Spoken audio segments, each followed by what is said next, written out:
shorty.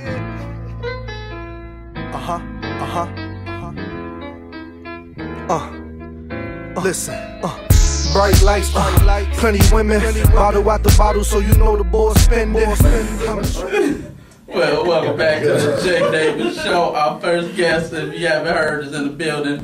Jay Washington, what's happening with you, brother? What's going on, man? I'm glad to be here. Thank y'all for having me. No problem, man. Thanks for coming out. I'm glad to be here. I had to go through about 7,000 teachers. Yeah, they mobbed up. They mobbed their babies to show you how serious this shit was. Yeah. We ain't teaching these little motherfuckers. They mobbed their babies. I was like, wow. Hey, my wife out there with both my sons. Shit. Your son's bad as hell. Yeah. We want to go home.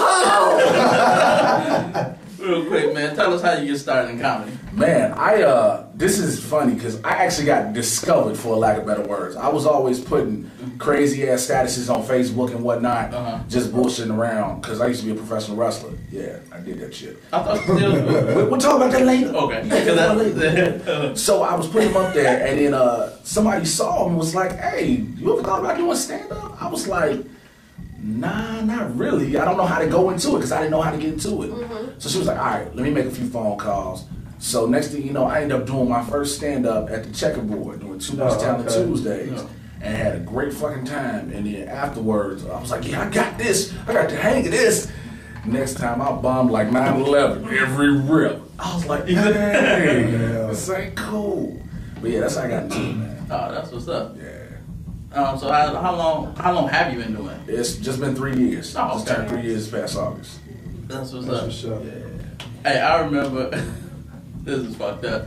I remember I came when I was coming to Jokes and Notes 2 years ago. You, Shamar, a bunch of people outside. Yeah. And it was two motherfuckers that drove in it was a little bitty ass Neon, and they was bumping some music. But like you got on stage, I was look when I drove by, like everybody kind of watched the car go by, like what the fuck? And there was two big dudes that got out, and you was like, you saw two niggas in the car dancing listening to the sound of music or something. Listening to Rihanna. Wow. It's like two grown men. Because it actually happened. Yeah, two grown niggas in the car singing the chorus to Rihanna's Rude Boy. Telling some, come here, Rude Boy, can you get it up? Niggas singing a pause.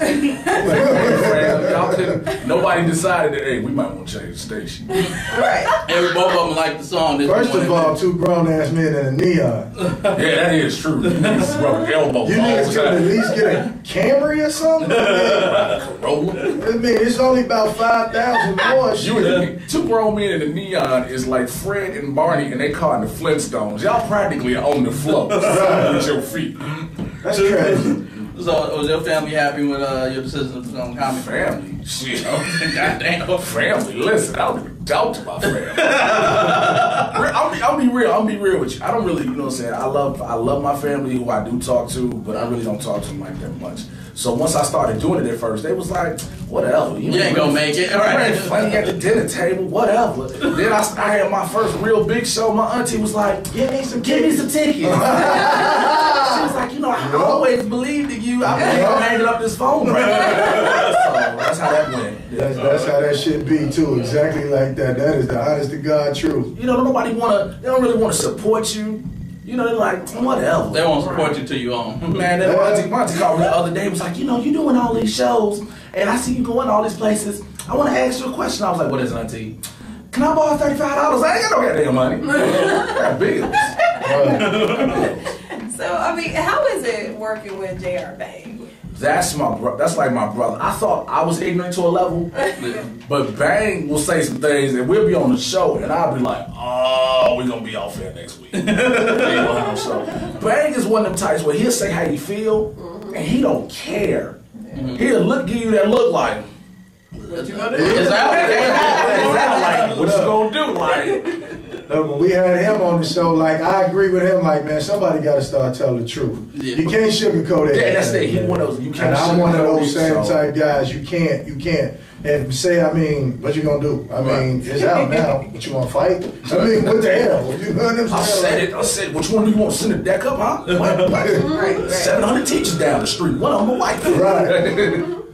So, I mean, how do you feel about the current state of comedy in Chicago?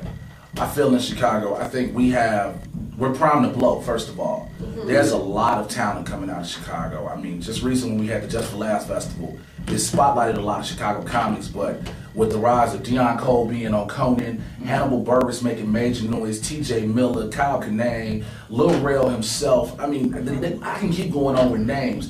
But people are starting to look at like, yo, what's going on in Chicago? And then a lot of your favorite comics you see from different places are actually from here. Yeah. You know, Vanessa Fraction, Rodney Perry, that's to name a couple. Or the comics are from here and they move on to other places. And the people are like, wait a minute, what's going on in Chicago? So I believe pretty soon, even though there's no industry here, I believe it's a matter of time before Chicago just boom.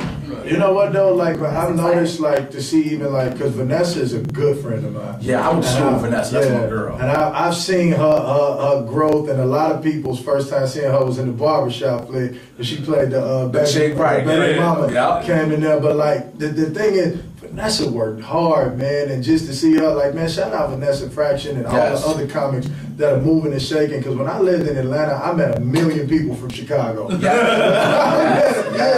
I barely met anybody from Atlanta when I was down there. But that's like, you know what? You meet a lot of people from Chicago and Atlanta. You go to LA. LA too. Nobody's from LA. Nope. Nobody. Everybody got an LA ID. Got a California ID. But none of them are from there. They're like, where you from? Houston. Right. Chicago, Milwaukee. Right. Where you from? Boise, Idaho. What the hell is going on in Boise? So, all right, what's the craziest spot you ever did comedy at? Now, you said earlier you started at the checkerboard. Now, I've been to the checkerboard in the low end. Middle low end. Buddy. I was with Ill Will. Don't ask why, long story. I was trying to really ask you. I was hanging with Ill Will for like a month straight. Dude, I did that 2 times and choked the life out of him. Hey, fam, you are beautiful. You had a phone conversation with Ill Will? Yeah. For those who don't know, Ill Will will be on stage and blah, blah, blah, blah. And you talk to Ill Will, he'll call you like, hey, how you doing, fam? God bless you. Listen, pick me up if you can. I'll toss you a few dollars. Oh, yeah, by the way, blah, blah, blah. I'm like, hey. Social Security, love you. You smell like fresh bath water. We in the car. I'm like, dude, you don't have to do your bit with me in the car. It's like the whole thing. We was driving to a show in Joliet. I'll never forget. And I'm driving, and he want to do that little fake jumping people thing. Like, I was like, well, I'm gonna let you in on secret. He's like, what? I'll kill us both right now. Flip the shit out of that shit. I don't care. He's like, you wouldn't do that, fam. Social Security love you. I said, it's gonna love you, kid. But nah, man, I did a show in a basement. Yo, on 71st. This cat was holding the show in the actual basement. It was like, yo, what's in the basement? I was like, it's a spot they call the basement. It's a legit ass. When I say it's a go, is it at least a finish? I think let me finish. It's you go around the back, go down those stairs. You already know. You go in and they got you just standing in between things. Now, whoever's bedroom is where it is where they decide they want to sell drinks. And then if you look to the back, I'm giving you a tour guide around. You look to the back, you see the wash machine and dryer. Like somebody doing their laundry right now.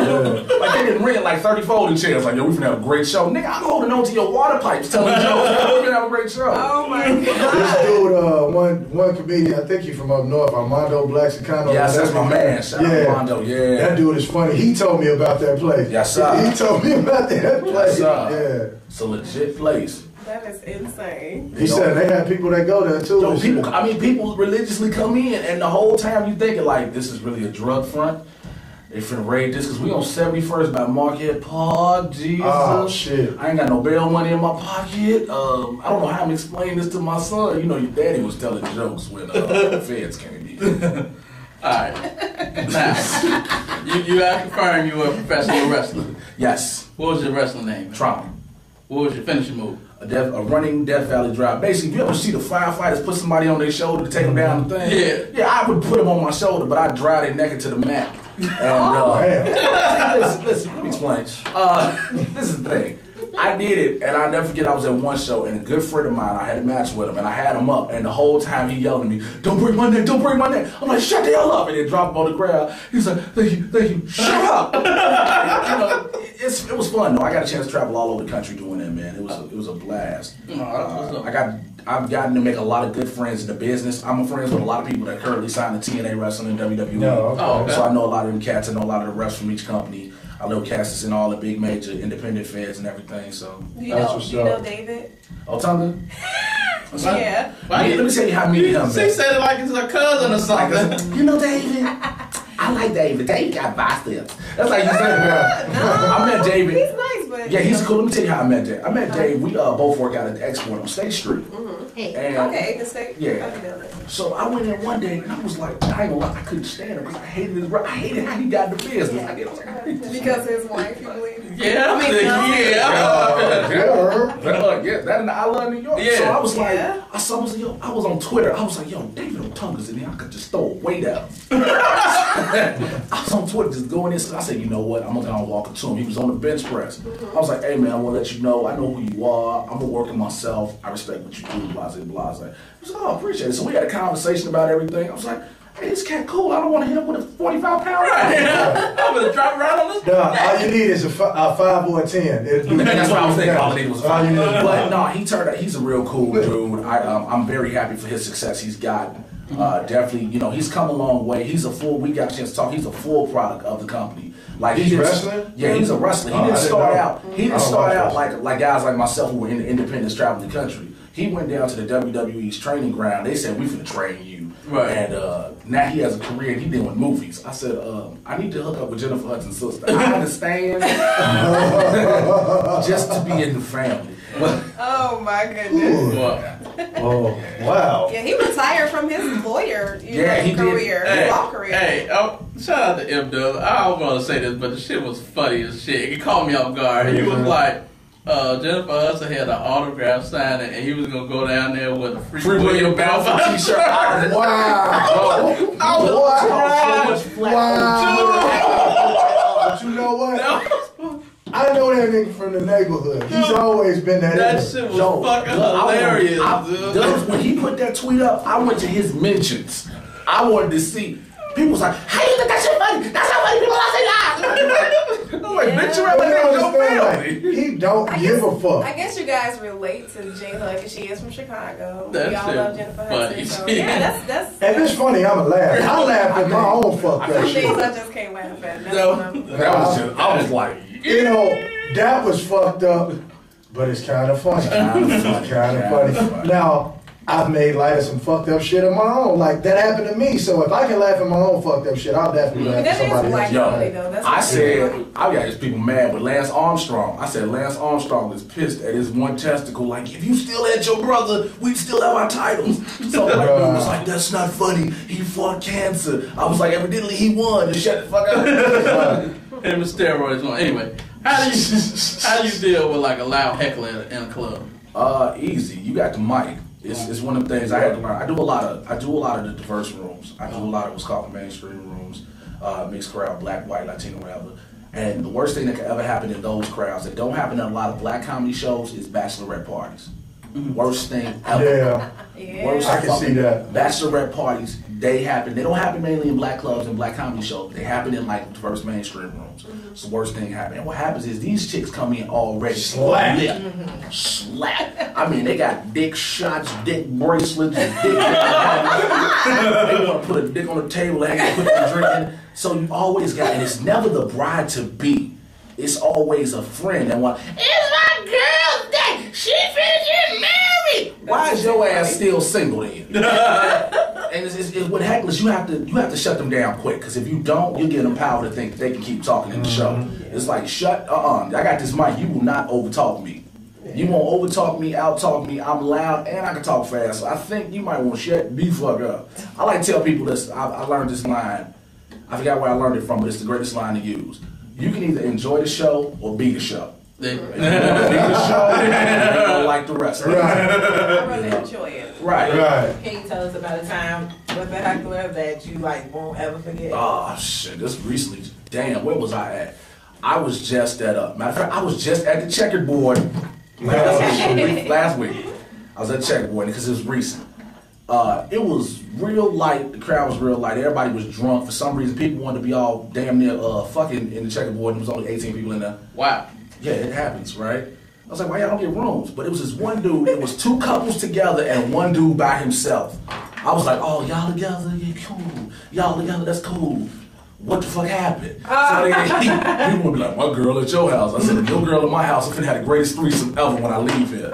So he wanted to start talking. I was like, look, let me tell you something. You gonna keep talking? I will talk about your ass through every letter of the alphabet. Wow. So I started going, I was like, you old Alf looking ass nigga, baboon back ass nigga, old crocodile face ass nigga, old duck mouth. I went all the way down to G, was like, you still want to keep talking? He was like, we fight. I was like, you don't want to fight if I kick you in your baby nuts that you ain't got. And he was just, his friends started laughing, so that hurt his feelings the most. So, you know, it happens though. I mean, you don't want to have to go that hard on people, but something, like in that situation, you have to. But with, like, other situations, it's just a matter of telling them, look, something real quick to hit them real fast, shut them up, and keep it moving. Yeah. Man, just shut the fuck up if you ain't got a mic and enjoy the show. Like, look. But you be surprised when people want to make the show about them. You like, especially, and I've been at comedy shows with the bachelorette party shit, and I heard a comedian tell this chick, say, you see her, that's the bitch that's gonna fuck your husband right there. Yeah, I've heard that too. Like, get rid of that bitch. That's the one with all the mouth, she way too happy about your shit. That's the bitch that's gonna fuck your husband right there. Get rid of her. And he probably wasn't lying. It probably was true. No. Alright, I'm finna fire off. This is, you gotta pick one or the other, but you gotta be quick with it, okay? Right, I'm finna fire off a bunch of comments. You gotta say which one you like better. Alright, cool. Are you ready? Yeah. Bernie or Robin Harris? Bernie. Eddie or Richard? Richard. Jamie or Martin? Martin. Red Fox, Eddie Griffin? Red. Chris Rock, Dave Chappelle? Chris. Comedian Major or OD Crackhead? Neither one. Kill them both. If y'all don't know, Comedian Major's like the worst nigga. That was the one you was about to fuck up. Yeah. Major has made a bunch of independent, horrible ass movies. Basically, Major has managed to find 3 people with no other life and the camera and say, look, I got this idea. We ain't gonna have no script. We just gonna talk what it sound like it should be. Now, Major made 3 bullshit movies. Like, I got to do with Mona Lisa from Flavor of Love, but her breasts smell like hot ankles. And he'll be and swap around and trying to sell his movie. He ain't got no booth. He in between 2 booths. Hey, you gonna buy my movie? No. I'd rather buy a regular bootleg. Oh, so that's homie. He was like, you know, he was about to get fucked up. I think Jay told me the story. Like, he tried to. I'm just gonna go on stage for 20 minutes. I'm like, who you talking to? What stage you talking about? Man. Yeah, like it got like I said, man, you know, like he tugging on my homeboy's wife. I was like, hey, dog, you know, that's my man's wife. She's spoken for. Oh, I don't care. I said, nigga, you need to. I said, yeah, you need to. Yeah, man. No, man, I was like, dog, you swell up, but this shit gonna go bad for you. You know what I'm saying? Like, it's not gonna be what you think it is. Right. Like, they gonna peel your ass off the floor, dog, so don't do it. You know what I mean? But, like, I just, and then he showed up, like, I'm gonna get on stage. So, like, this event that Jay and I did, like. Yeah, he was telling it. What's wrong? What's wrong with me? I run the open mic in Riddle's Comedy Club on Mondays, and he called. So I picked up the phone. I was like, first of all, who the hell is Eugene Arnold? I was like, all right, what? You can't never be tough with the name Eugene Arnold. That's your name, Eugene Arnold. So I was like, Riddle's Comedy Club, how can I help you? He was like, yes, this is Master Comedian Major. That's how he introduced himself. I said, who? I knew exactly what. Master Comedian Major. Who? I did it like 3 or 4 times, and he just kept going, Master Comedian Major. I said, how can I help you? I knew who it was. He was like, yeah, I want to know if I can get on y'all list and try to get on your stage. I was like, hey, brother, the list is full, but I'm Master Comedian Major. I got movie credits. You should put me on the stage. So I was like, whatever, come down, whatever. So he went on stage. He was like, make sure you introduce me as Master Comedian Major. I said, all right, I got you. I said, come. I'll tell you about that one. I'll tell you about that one in a second. So he was like, it was time to bring him up. I was like, all right, y'all, coming to the stage, this nigga Major. Hell no. This nigga Major. He was looking like. He had a scarf on. He had an ass cut. He was like, I can't get a real ass cut, so I know how to fold a bandana. He got 2 bandanas tied together. Then he got this old velveteen blazer, and he got Comedian Major stitched down the side. He went on 22nd Street. Somebody named Hector that said, I hooked this up for you, homie. You look good on stage. Wow. But no, he says, because he's a master and everybody else is slaves. He's a master at his craft. If bullshitting is a craft, boy, you have won a platinum medal. That nigga is the worst. That nigga left out of our event defeated. Yeah, he was like, man, fuck it. He was like, fuck it. I ain't finna die tonight. Yeah, he was Have I ever like, met him, man. Jay? Huh? Have I ever met this guy? And He was never on the show, right? Nah. Yeah, he was. He was on the show. Y'all actually put him And when you was, this was, yeah. well, it was a long time. Oh, I know who you guys are talking about with the wide nose. Yeah, he got the bell He got pepper that on slave him. nose. Yeah, they don't make them know. He got that. the Django and They chain. got that Porsche monkey nigga ass. Yes, he do. He got that cool one. Yes, I know exactly who he is because me and him, the first day he was on the show, we was about to box. Because he just kept on. He talking about your hair. He was just coming at me. I was like, you seem to be very insecure because I'm an attractive young lady. And I don't toot my own horn. I'm not the type of person. But I picked up from him his insecurities because he knew he didn't have a shot. And I thought about it. I saw you at Tommy's, probably Tommy's out south, and you were trying to holler real hard. I said, no wonder why you coming from my head, and then you just came into our place, in our establishment, into our show, and you was being fully disrespectful. But I ripped him a new asshole because I talked about his bell pepper ass nose. I talked about a lot of things. So you got that first generation Jackson nose. right. Before they had money for plastic. Right. He found Michael nose in the garbage and put that shit on his. Yeah, he let him feed it. Your sister let him have it. Dude, my sister, I was on that nigga. And you know what's fucked up when everybody hates you. Right. Everybody Like, you hates going you. to a spot and everybody wants you to die? Like, Is he a real comedian? I'm confused. it depends on what you think a comedian, right? I told the bouncers in the club, I said, if that nigga foot touched the stage, do whatever you want to. Yeah, he was telling They got happy. They was like, for real? They tried to tighten up their gloves. He said, for real, I said, if the nigga foot touched the stage, whatever you want to do to that nigga, do it. Yeah, he came in there drunk. That was the night I was there. Yeah. Right. I said, do it.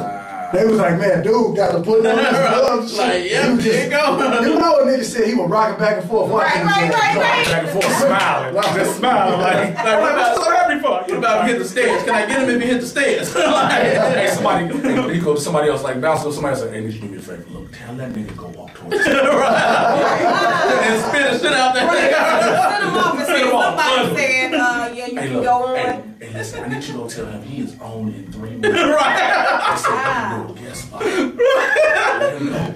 Look, and that's what I was trying to tell him, like, no, I ain't even gonna do nothing to you. I ain't got to. I already put these people on you. So that if you blink, they gonna mop the floor with your ass. Dude. Like, He was like, yeah, I'm gonna go ahead and get up out of here. He coming that kind of drunk. no, he's drunk on himself. I had though. I was outside the studio where I do my show, and I was out on State Street talking to a couple people that work in the school, and Major rolled by and somebody called. I knew it was him. He stopped and looked, was like, you don't know me? I was like, man, I don't know who you are. He said, oh, so you gonna treat me like that? Who are you? He rolled off. It was like, who's that? I was like, this horrible ass nigga. Like, who are you? Like, white rider, while he's going through the intersection, T-bone shit out. Wow. Damn. That's probably the most fame he's ever received through us. Yo, he's like, Talking Jesus, they love me. Well, Jay, you got anything? If anyone wants to book you, I know you booked up to the end of the year. I ain't booked up fully. I'm trying to get there. So if anyone want to book you, what's the best way? Yo, book me, catch me on Facebook, facebook.com/Mr. J Washington, J.Y. Washington. Find me on Twitter at Mr. J Washington. Hit me on my website, jwashington.com. You get my email address, go there. So I'm somewhere everywhere. I'm always through these social media networks and everything. Oh, that's what's up, man. You got any upcoming shows? Man, tonight and tomorrow. Tonight, 2 shows. 1 show tomorrow, Up Comedy Club, 230 West North Avenue. I'm hosting the show out, and headline is my man from In Living Color, Tommy Davidson. Hey, oh yeah, he is. Shout out to Shout out. I'm gonna say shout out to that brother for cleaning his life up, man. Hey, see, Tommy is clean, but Look, He is let me tell you, I already know the story. He a funny dude. when you That do nigga funny. crack, you always a crackhead. Not You a have problem. crack in your system. He's not like Mary. Nah, but Tommy is hilarious. He's a ball. He's become actually a good friend and a mentor of mine because I've worked with him like several times, and every time he come here, he said he wants me to work with him. So I've learned a lot from him, grown a lot from him. But I got that going on this weekend. Mondays, like I said, I host the open mic out at Riddles 5055 West 111 Cicero. If you want to try to hit the stage, come on out, have a good time. Educated Insanity is every Monday, noon to 2 on ChicagolandSportsRadio.com. Myself, J.R. Bang, and Illinois Jones. We get you educated on news, sports, entertainment, and ignorant shit. Because Jay Davis know about that. Yeah.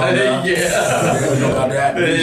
Yo, man, shout out to all the porn stars that I'm following that's following me back from Exotic. Speaking of porn stars, we got one in the building right now. Hey, Madam Sade's in the building. Hey. So, you got porn stars? Yeah, she's an adult entertainer. Which one? Which one? What do you mean? Because I know a couple of them. She was in the one in Shots Fired. Oh, okay. I thought you had numbers. I got a couple on Twitter I'm following that's going to come to do the show. What network on that? That's what I'm talking about. We'll spread 4 stars around. Well, goddamn. What? You get it. Listen, you just hide your hand and you be in on this too. I'm in. Look, it is what it is. That's what's up. Well, we're going to take a quick break. I want to thank you again for coming out, bro. Thank you guys for having me, man. I appreciate it. And we're going to come back to more of the Jay Davis Show. Yep.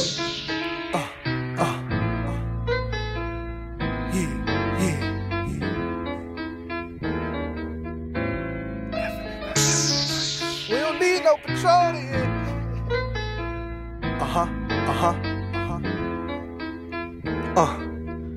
Listen.